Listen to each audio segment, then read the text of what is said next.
Mortgage 101, a workshop for you, brought to you by our friends at Geneva Financial. Let's talk about this a little bit. So, your house, how does that compare to other investments? That is the start of our discussion.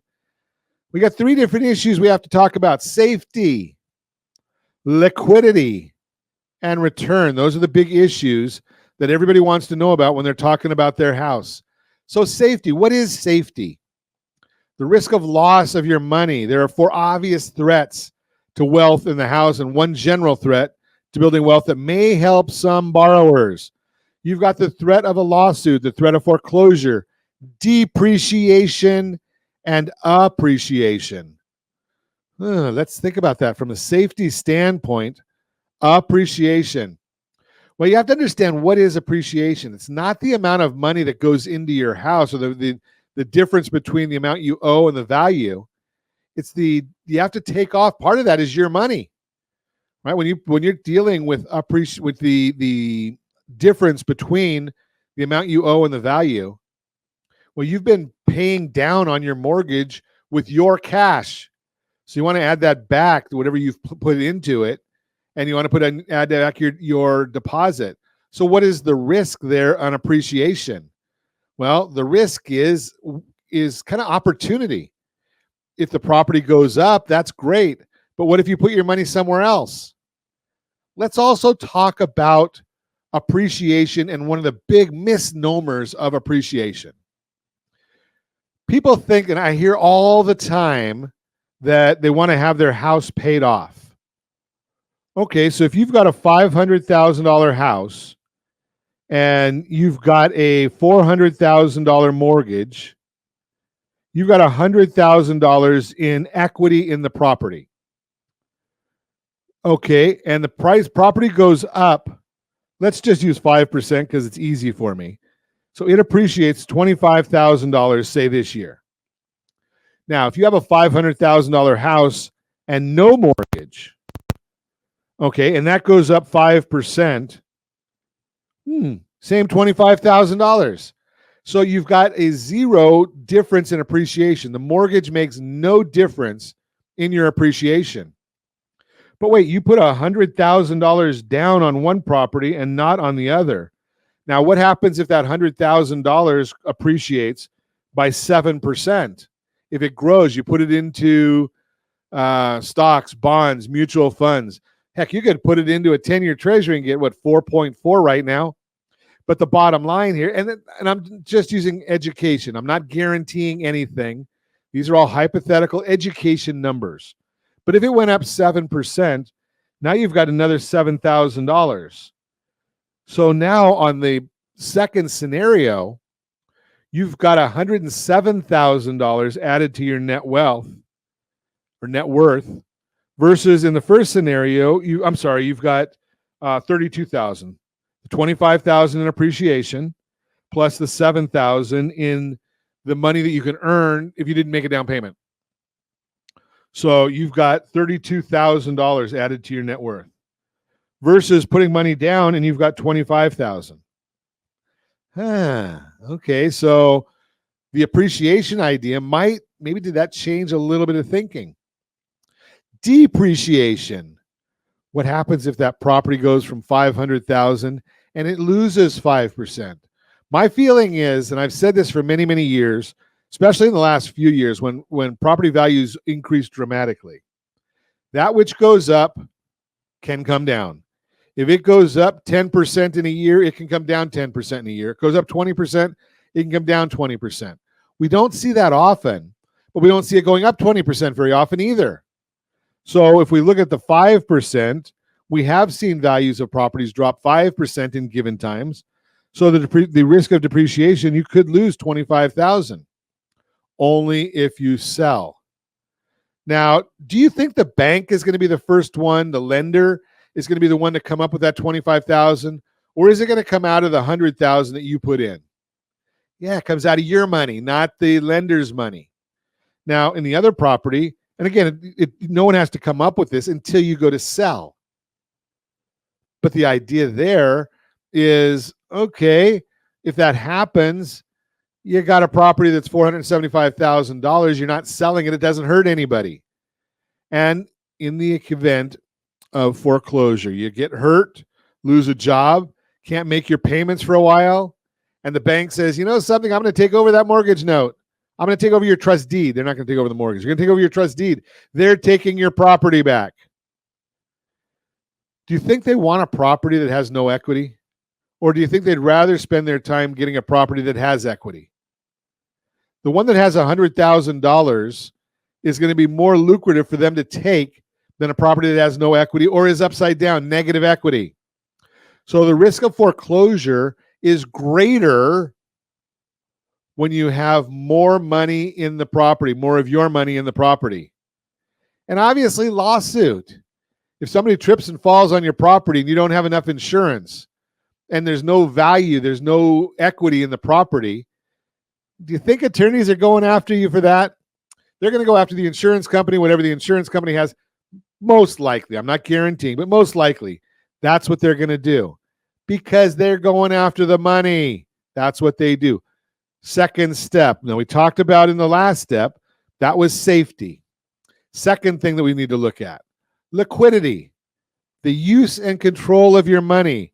How can money inside the house be accessed? So use and control of your money. If you have cash, bonds, stocks, you can get at those pretty quick. Cash, obviously, immediate, unless it's in a CD. Then you have to wait till the CD matures or you give up interest to pay the penalty. Stocks and bonds, generally you can sell those and get your money within 3 days. Pretty quick stuff right there. Insurance, quick access. You can get your money pretty quick if you borrow against the insurance policy. I'm a big proponent of that. I'm not a financial advisor any longer, but you know, insurance policies are a good way to invest money, in my opinion. House equity. Well, if your money is in your house, you can get the money fairly quick, but how much are you going to have to discount the property? Or it can take 30 to 60 days to borrow against it if you have enough equity and you have enough capacity to borrow. What's your income look like? I will share with you as a lender and leading a lending team, we never ever lend money to people that need money. We lend people that want money, right? They're making a business decision about the money. Got to sell it. You're going to take 30, 45, 60 days to get your money. Got to sell it. You got to put it on the market. And if you need it, the quicker you need it, the bigger the haircut you're going to have to take, the bigger the discount you're going to have to take on that to get that money. So liquidity, the house may not be one of your best ideas there. Now let's look at the third step, return. The growth of your money over time. So you've got appreciation, you've got principal, effective percentage rate, and opportunity cost. Money inside a house can increase in only two ways. Appreciation is the market, and the principal, you pay it. So again, we're talking about money inside the house. So if you've got a $500,000 mortgage and you've been paying on that for time over time, that mortgage may go down to $350,000. So you've got $150,000 in principal that you've added to it. Plus, say you've got another, just a guess, $100,000, say in appreciation. So now maybe you've got $250,000 total between the appreciation and the money over time. That $500,000 house that you paid for a $500,000 may have grown to $600,000. You've added $150,000 in principal. Now, just as a side note, you know how long it takes you to pay off? How long it takes you to pay half of a 30-year mortgage? Half of a 30-year mortgage. How long do you think it takes to pay that off? Most people are going to get that answer wrong. I'm just going to share that with you. It's going to take you about 22 years to pay half of a 30-year mortgage. Why? Because you're paying the principal up first. Have you the interest first. Have you ever heard anybody say to you that the vast majority of your payments in the early years of a mortgage go to paying interest? Well, it's true. That's where your money's going to. And I'm just throwing that out there for you, that you're not going to have that much principal added unless you strategically add payments. Now, what does that mean strategically? Well, if you make the equivalent of 4 principal payments in a single month, that's going to, in many instances, that can act like about 10 years on the amortization table. If you don't understand that, we need to have a chat so we can share that with you. I can't go through all of that on radio. It just doesn't work. But let's talk about this. So that's the principal. The principal is you making those payments. Appreciation, again, you can go to RSR market. What is it, Josh? RSR market report, RSRlinks.com/market report. Who it is? It's absolutely Monday. RSRlinks.com/market report. And you can find out what's going on as far as appreciation in your area. You can see what's going on there. Now, opportunity cost, that's what we were talking about earlier. Opportunity cost is what is it costing you to have your money doing whatever you have it doing versus having it do something else. The difference is the opportunity cost. So you might, from a emotional standpoint, say, I want to have my house paid off. Okay, but are you willing to accept the risk of having it paid off? And I shared this last week with somebody. We had a family that got the American dream. They built a business. They paid on their mortgage in California. They grew it over time, raised a family, decided that they're going to move to the Tennessee, I think it is, sold their house, sold their business, paid cash for a house, improved it with cash. Now they've got a house that's worth about $1 million, and it's paid off. They don't have to worry about it. Well, they found out that they needed some more money to do different things that they wanted to in life. But wait a second, they can't, because they don't have the income to do it. And it's very difficult borrowing money without a source of income. They use their liquidity to do the home improvements.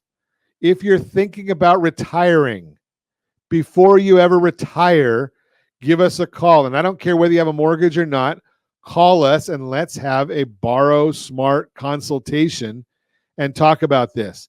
The opportunity cost. So if you take that buy a $500,000 house and pay cash, what is the opportunity cost?